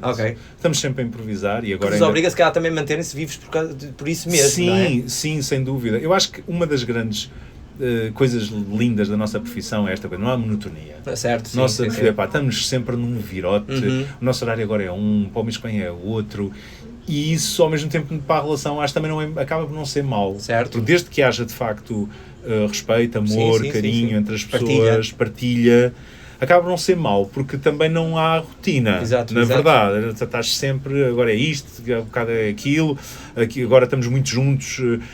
E eu, no caso, eu e a Melania fazemos projetos juntos também, e porque sim, há momentos em que estamos muito juntos, há outros momentos em que se calhar nos vemos menos, porque está um para um lado, outro para o outro a fazer coisas, e acho que depois aprendes a navegar essa onda, aprendes a surfar essa onda e a ir improvisando constantemente. Felizmente sim, tivemos sempre, praticamente desde o início da relação, nós logo começámos a namorar em 2009, e nós logo ali em 2010 começámos logo um projeto a dois, um primeiro monólogo que a Melania fez, e foi um projeto muito longo, que tivemos imenso tempo com esse projeto, que envolveu muitas coisas, envolveu um monólogo de palco, envolveu vídeos no YouTube, um documentário que depois fizemos à volta de uma personagem maluca dela, que é a Silvina Godinho, que é uma personagem que ela ainda hoje de vez em quando faz no Domingão, que nós criámos juntos, portanto foi um projeto a dois, E, portanto, nós desde o início tivemos sempre projetos juntos. E depois cada um tem os seus projetos, Claro que não é? Eu tenho mais o lado do canto e a ópera, não sei, ela tem mais o lado das novelas, que eu também fiz, mas fiz muito, muito, muito menos que ela, mas muito, muito menos, não tem comparação. E, portanto, cada um tem a sua esfera e as coisas em que... Encontram-se sempre mas, no meio mas, mas há sempre uma parte que nos encontramos. Exatamente. Sim, E nisto, nasce a Mafalda bem pensada, foi uma coisa que queriam, entretanto acharam por bem ter, ou foi uma surpresa na vossa vida? Não foi uma surpresa. Porque há bocado tu tinhas dito que se calhar nem pensavas ter filhos, certo. era uma coisa que não equacionavas. Sim. Não, foi aquelas coisas de... Foi durante muito tempo, estamos a falar 10 anos, sim, não é? Sim. Ao longo desses 10 anos foi uma coisa de não, se calhar, talvez, bora. Ou seja, foi isto. Acho que no início estávamos muito, muito unidos, eu e a Melania, na ideia de que não queríamos ter filhos. Ok. Ou seja, nós estivemos sempre muito sincronizados. Mas não queríamos ter filhos. Ajuda. E claro. Poupa-te ali uma discussão, ou até pelo menos. Porque se eu quisesse muito e o outro não quisesse nada, era um problema. Estivemos sempre sincronizados, que é durante montes de anos não queríamos, nem isso está completamente fora de questão. E depois aos pouquinhos, nem sabemos foram bem como, juntos foi na crescendo também, dentro dos dois a ideia de que, se calhar... E foi mesmo juntinhos. Até que houve uma altura, olhámos um para o outro, bora lá. Decidimos os dois. Ok. E então, portanto, quando fomos para ter, era desejado. Era desejado e querido. E agora, a partir desse momento, como é ser pai, estando tu envolvido nas artes e às vezes uma agenda também, no fundo nada muda. Claro que ao longo do tempo acredito que umas certas coisas acabaram por se tornar, lá está, certas, mais estáveis de alguma forma. Mas como é fazer essa gestão emocional, profissional, conjugal, e ainda vem a acrescentar um bocadinho o ser pai no meio disto tudo? Olha, é assim, não é fácil. Obviamente não é fácil.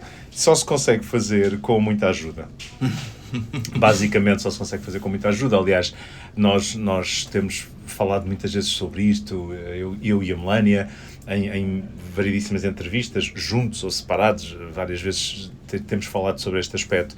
Nós, quando decidimos, e o que eu estava a dizer há bocado, que nós decidimos de coração que queríamos ser pais, a dada altura, portanto, como te expliquei, não foi de início, não é? Obviamente não queríamos nada, e depois a dada altura queríamos, não é? E pensava, ok, bora lá, vamos pensar nisto. E depois, para tomarmos a decisão de facto de avançarmos, só tomámos essa decisão e só avançámos mesmo porque nos certificámos que íamos ter a ajuda de que íamos precisar. Porque, ou seja, não íamos fazer, e eu acho que isso se calhar é um bocadinho uma característica de já não sermos pais super jovens, não é? Porque, enfim, quando se é pai, hoje em dia já pouca gente é, mas pronto, no tempo dos meus pais, e se calhar dos teus, acontecia muito, não é? Ser pai aos 20, 21, 22, por aí afora. Acho que quando se é pai assim muito novo, há um lado também mais de impulsivo e depois, depois logo se vê e depois logo se resolve. E acho que uma das diferenças de ser pai, no meu caso, já com quase 50 anos, eu fui pai com 48. Ok. E no caso da Melania, ela também, portanto, eu tinha 48, ela tinha 35. É que já tens uma maturidade para pensar, ok, queremos muito, vamos ter, mas espera aí, mas dá para ter com a nossa vida, sendo os dois atores e tendo esta vida super complicada e caótica. Será que... Tenta-se ao máximo calcular os passos seguintes, né? Mas sabemos que é sempre imprevisível, claro, não é? Não, isso é, mas para não ser a irresponsabilidade total, claro, sim. Percebes? Nós fomos mesmo assegurar-nos de algumas coisas e estou completamente à vontade para falar disto, porque a Melania então fala disto imensas vezes, que nós fomos praticamente pais a 3, porque nós convocámos a avó da Melania, portanto que é a bisavó da minha filha. Certo. Uma senhora fantástica, Isilda, beijinho Isilda. Nós convocámo-la e perguntámos-lhe: Isilda, tu ainda estás aí para as curvas e com energia para dar aqui uma grande ajuda, pelo menos nos primeiros anos e tal. E só por ela ter dito que sim, e nós termos a certeza que íamos ter essa ajuda, porque isto, pronto, já agora convém dizer, já foi dito muitas vezes, que a Isilda foi ama. Certo. Profissionalmente toda a vida. Okay. Portanto, é uma pessoa com muito conhecimento, inclusive técnico, não é? Sim.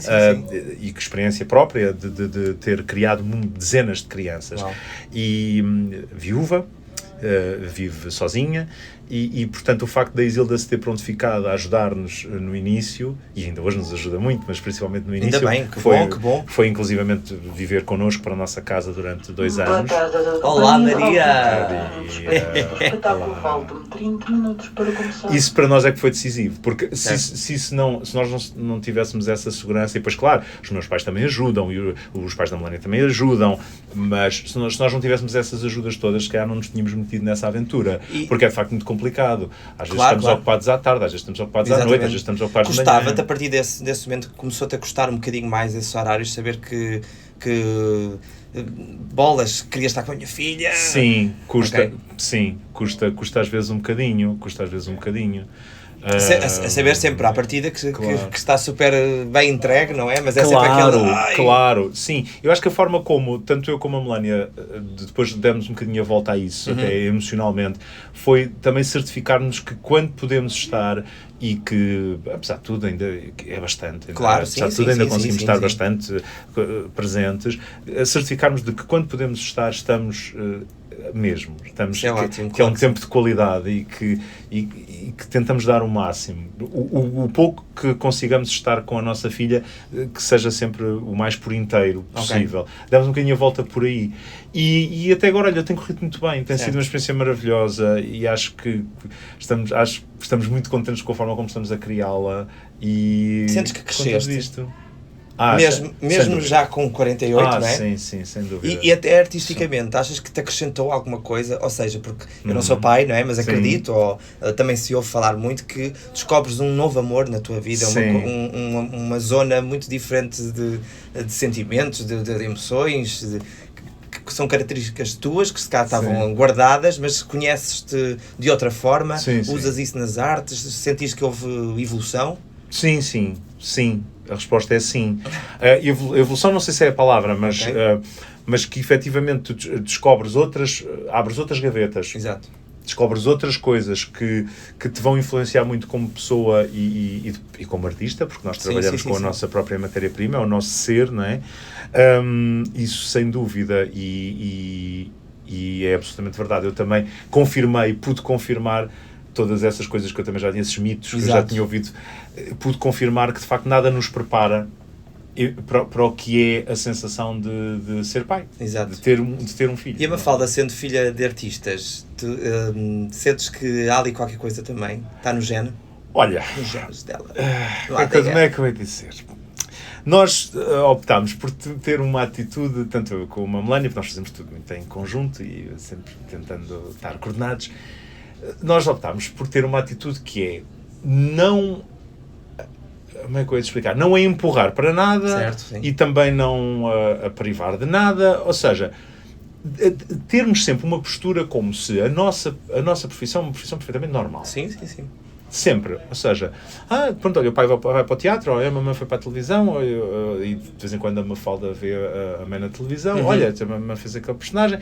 Sempre como se fosse uma coisa absolutamente normal, temos o nosso trabalho, às vezes no caso, por exemplo, da Melania, que é uma pessoa com muito mais notoriedade pública, há aquela coisa de, sei lá, pararem a Melania na rua para falarem com ela, para tirar fotografias, e explicar à Mafalda, olha, isto é uma pessoa que viu a mamãe trabalhar, gostou muito do trabalho da mamãe e quis tirar uma fotografia comigo. Mas sempre com uma enorme naturalidade, sem fazer disso uma grande cena, um bocadinho no sentido de não tentar que a Mafalda não fique fascinada, maravilhada, principalmente pelo lado da fama. Claro, sim.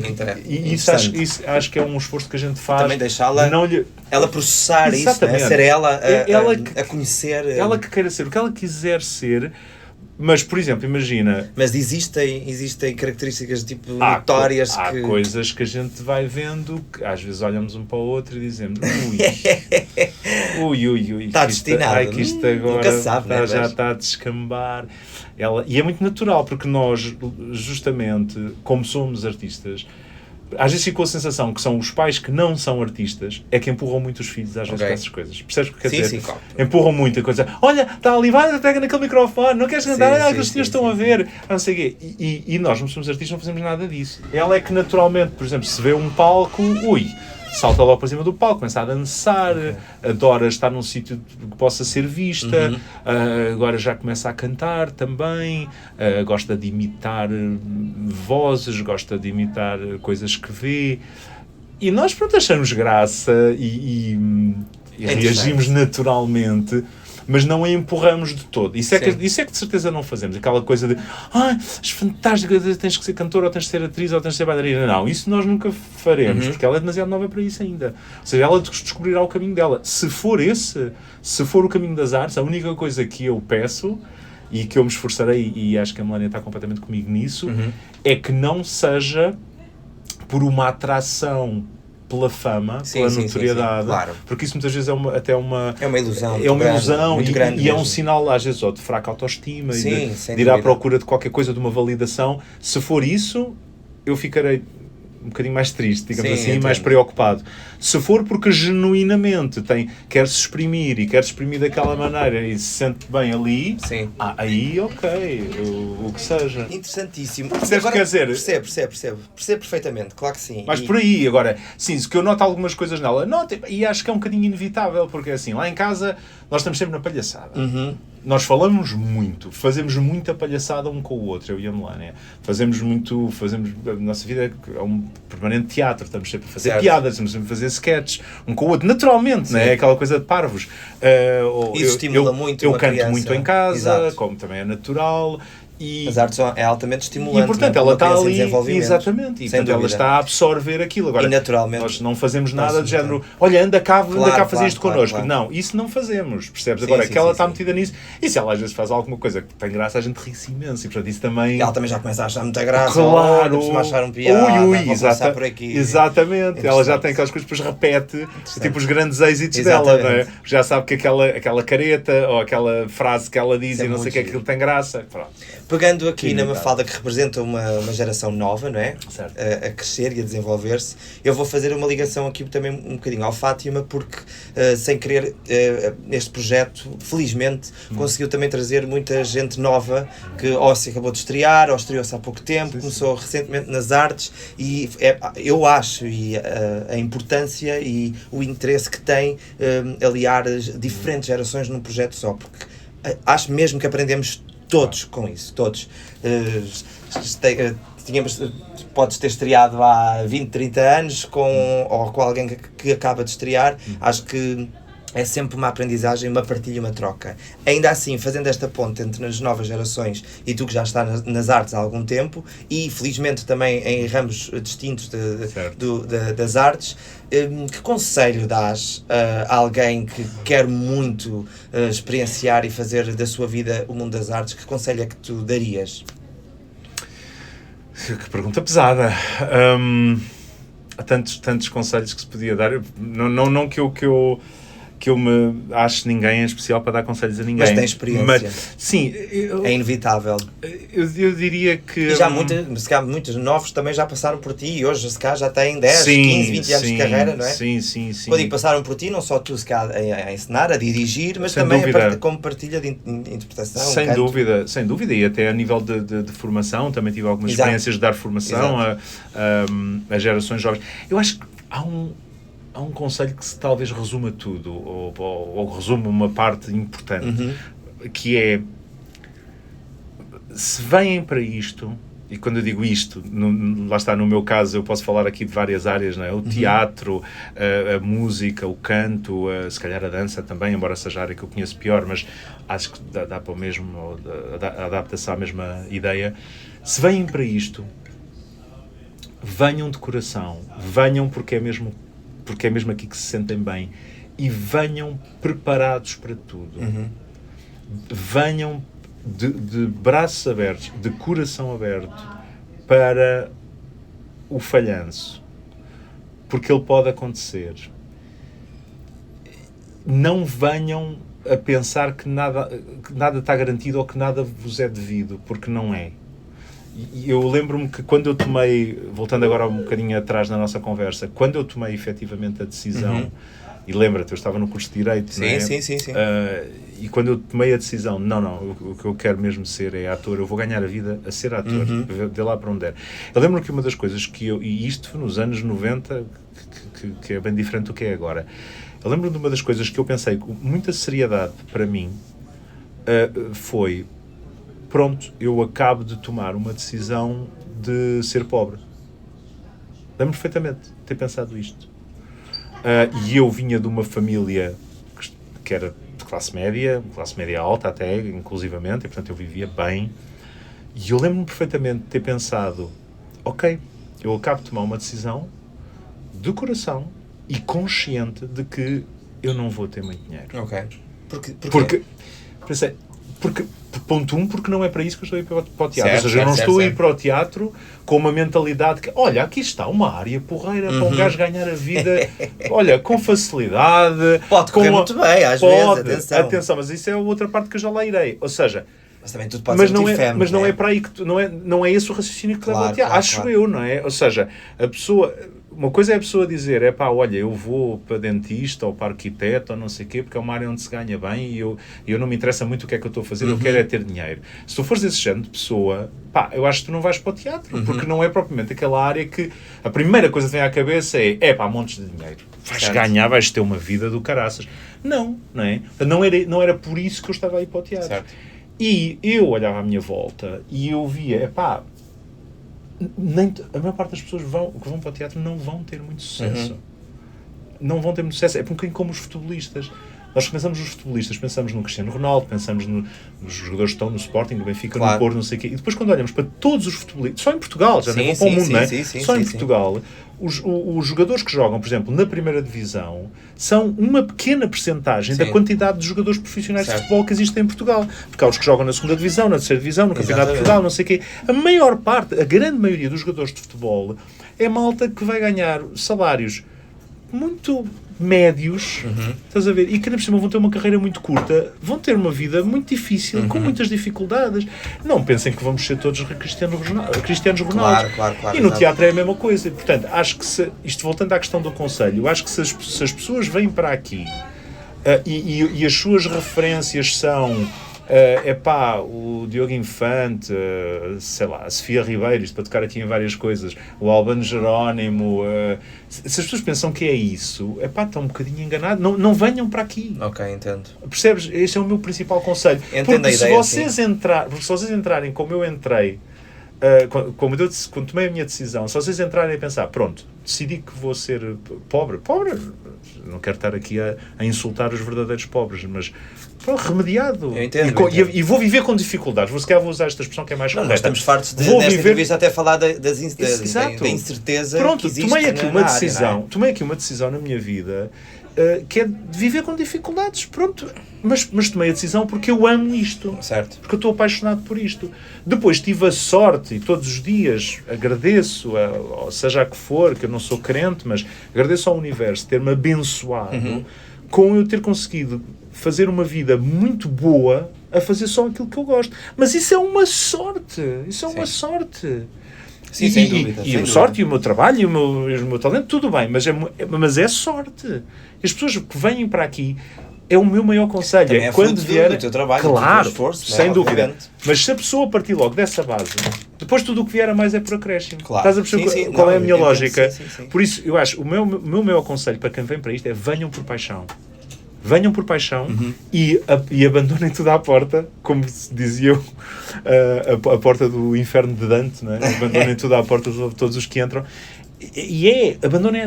Abandonem essas expectativas de que vão ser famosos e vão para as novelas e vão ganhar rios de dinheiro. Não. Isso fica à porta. Se isso acontecer, espetacular, ainda bem, espetacular. Porque, ainda por cima, hoje ainda está mais agudo isso, porque somos muito mais... Isto pensava eu nos anos 90, onde, de repente, começou a haver não sei quanta produção de ficção nacional e cinema, não sei o quê, todos os atores acabavam por trabalhar, qualquer coisita, porque não éramos assim tantos. Agora, há milhares de pessoas, estás a ver? Portanto, quantos atores é que vão... Quantas pessoas saem das escolas de teatro, eu vejo isso, sou sensível a isso, quantos é que vão ter trabalho? E dos que vão ter trabalho, quantos é que vão conseguir ganhar a vida consistentemente até à reforma? E desses, quantos é que tu possas dizer, pá, grande vida que este gajo tem, grandes cachês e não sei o quê, várias casas, não sei o quê. Quantos é que vai acontecer isso? É uma pequena minoria, não venham à espera disso. Venham porque amam todos os dias subir para cima de um palco e fazer. Com dedicação, com disciplina, com rigor. Venham para ouvir todos os dias a Maria a dizer que faltam 15 minutos. Venham para isso. Que isso seja a vossa paga. Porque se isso for suficiente para vocês virem para isso, então estão no sítio certo. E tudo o que vier a seguir acima disso, e que vocês até possam ser super famosos e vão para Hollywood ou vão fazer uma série para a Netflix, isso é tudo por acréscimo. Exato. Isso é tudo por acréscimo e vai-vos ser dado porque vocês vieram para o sítio certo onde deviam estar. Voltando aqui ao projeto do Fátima, como é, tu disseste, se não estou em erro, que já não fazíamos assim um projeto de longo curso há algum tempo. Sim, sim.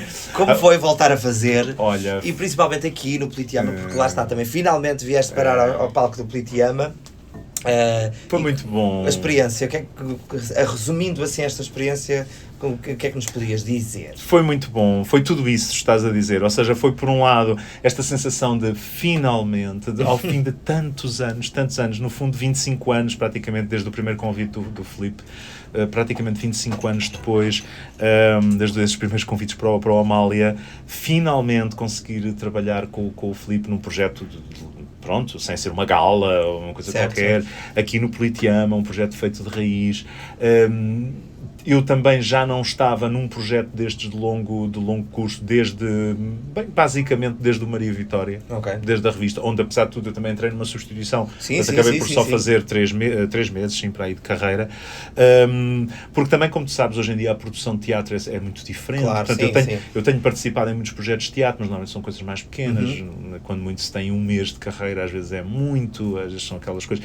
Mas cansou-te, por exemplo, nós estamos aqui há quase 9 meses, não está, por acaso não está a cansar nada. Não está a cansar nada. Foi muito giro para mim, foi muito gratificante voltar a ter este tipo de projeto, certo, em que de repente já chamamos casa ao camarim, percebes? E era a minha próxima pergunta, porque eu queria saber como foi partilhar o seu camarim, portanto, uma vida com Jonas Cardoso e Paulo Miguel Ferreira.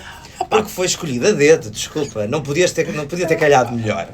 Mas eu quero saber aqui, diante de toda a gente, como é que foi essa experiência? O que é que tens a dizer? Como em tudo na vida, nem tudo... É que os camarins são pequenos, claro, tem que dizer lá para casa, portanto nós andamos em cima uns dos outros. E eu estou a ouvir! E o Paulo também está por aqui. Eu diria assim, nem tudo é positivo. Muito lindo! É muito bom estar aqui, mas enfim, há sempre lados negativos. E olha, calhou-me esta coisa de partilhar o camarim com o Jonas e com o Paulo. Olha, eu tenho também muita experiência. Portanto, eu já estou muito habituado a lidar com situações menos boas, menos confortáveis. Não, estou a brincar. Obviamente estou a brincar. Não, é ótimo. Aliás, e acho que isto se estende um bocadinho... para já adorei partilhar o camarim com vocês. Acho que vocês são excelentes colegas de camarim, a gente está-se otimamente. O camarim é de facto pequenino, mas é o nosso cafofo. É exato, é confortável, é quentinho. Acho que nos sabemos respeitar, sim, o espaço de cada um, etc. Não, sem dúvida. Se não fôssemos nós os dois, quem é que metias no teu camarim? Deste elenco? Sim, tem que ser 2 pessoas. Desculpa. Aí é que pergunta. Não, está bem, espera aí. Esse que vais perguntar às pessoas que queriam. Há muita gente, exatamente. Não, há muita gente que... Tens que escolher 2 pessoas, Tem que Mário. escolher 2 pessoas. Há muita gente que punha sem problema absolutamente nenhum. Sem abusar a conversa. É 2 pessoas, nem tens que justificar. Luís Garcia, número 1. O João Frisa. E o João Frisa, está bom, está escolhido. Acabou. Eu ia aqui por não ordem. Podes, Praticamente todos os rapazes, porque convém ser rapazes, né, já agora, acho que praticamente todos. Alguns se calhar não, sei lá. Prefiro dizer-os que não. Para ser mais polémico. Deixa estar. Não, sei lá. Não partilharia com o Pedro Bargado, por exemplo, porque eu acho que ele precisa muito do seu espaço. Não. Isto é mais por ele. Porque eu acho que ele precisa muito do seu espaço. Ele tem as suas coisas, os seus rituais, e eu que eu respeito imenso. E acho que ele precisa estar no canto dele. Não partilharia, se calhar, com os bailarinos, porque acho que eles também têm as suas rotinas, a sua forma, ocupam o espaço de outra maneira. É gente mais expansiva, fisicamente. Só por isso, porque é tudo malta fixe. Ou seja, para beber copos e cafés, eu era todos. Entendo, basicamente claro era todos. E acho que nós nos damos todos muito bem. O que é que levas deste projeto? Levo levo isso de ter tido o prazer e a grande alegria de recuperar, no fundo, a forma como eu comecei. Porque quando eu comecei no teatro, comecei logo com elencos grandes e carreiras longas. Isso foi o meu início no Teatro Aberto. É interessante. Numa altura em que o próprio Teatro Aberto fazia carreiras muito mais longas do que tem hoje, porque de facto o teatro mudou muito. E portanto eu comecei assim. Eu comecei elencos muito grandes, carreiras muito longas. E isso para mim era uma... companhia, faltam-me 10 minutos para isto. O Maria, espetáculo faltam-me 10 minutos. Leva a Maria no meu coração, nos meus ouvidos. Sem dúvida. Portanto, levo isso, sentir muito, voltar à minha raiz. Ok. Sinto imenso isso. E isso dá-me um prazer enorme. Não podes expor. Voltarias a fazer aquele projeto? Voltaria. Okay. Voltaria claramente. Não tenho dúvidas em responder isso. Desculpa, é que está-me a dar muito gozo tudo isto. Já devíamos ter terminado há 30 minutos. Daqui a bocadinho tens que ir para a cena. Eu só entro daqui a uma hora. Já vou, mas queria só questionar se... Para mim também é um tema, dado ao meu percurso, a minha vida, mas assusta-te a idade, principalmente no meio em que trabalhamos. Ou seja, não estou a falar daqui a idade que tens, percebo perfeitamente a tua pergunta. Calculando isto daqui a 10, 20, 30 assusta. Anos. Claro que assusta. Claro que assusta, porque eu, repara, já ando nisto há mais tempo do que tu, porque tenho outra idade, não é a tua, e vi muitos colegas a ficarem sem trabalho por causa da idade. No fundo, por causa da idade, ou seja, se calhar por outras coisas, mas se calhar pode-se resumir tudo um bocadinho também à idade. Ou seja, vi muitos colegas que, às vezes com carreirões, pessoas que trabalharam muito, sabes? Que tiveram picos de popularidade. Então hoje até bastante. Percebes? E depois, a partir de certa altura, o trabalho começa a desaparecer e vês as pessoas até às vezes a passarem muitas dificuldades numa idade avançada. E, portanto, vi isso muito à minha volta. É uma coisa que assusta muito, que impressiona muito. A palavra que eu queria usar era essa. E, portanto, claro que me assusta. Acho que uma das vantagens de isto, agora cozendo um bocadinho a entrevista toda, se calhar, uma das vantagens de eu nunca me ter querido especializar em nada e ter optado sempre, e isso foi uma opção consciente, pela versatilidade. Exato. Eu digo isto muitas vezes, eu podia ter sido muito melhor cantor lírico, por exemplo, e ter tido muito mais carreira de cantor lírico se me tivesse focado exclusivamente em ser cantor lírico. Eu não quis fazê-lo. Eu não quis deixar de fazer teatro. Eu não quis deixar de fazer dobragens. Eu não quis deixar de fazer outras coisas. E por isso nunca fui tão bom como podia ter sido, por exemplo, como cantor lírico. Portanto, mas eu optei por isso. Eu optei pela versatilidade. E acho que isso, ou pelo menos eu espero que sim, eu tenho uma secreta esperança que sim, que essa versatilidade me dê alguma proteção, algum escudo contra as inevitabilidades da passagem do tempo, claro, porque há uma inevitabilidade, não é? As tuas qualidades vão sempre descaindo um bocadinho, descaindo é a palavra certa, em algumas coisas. Naturalmente se vão perdendo valências, as coisas vão degenerando um bocadinho, não é? Mas eu tenho muita esperança, porque há muitas coisas que eu faço que podem de facto ser feitas até ao último suspiro, certo.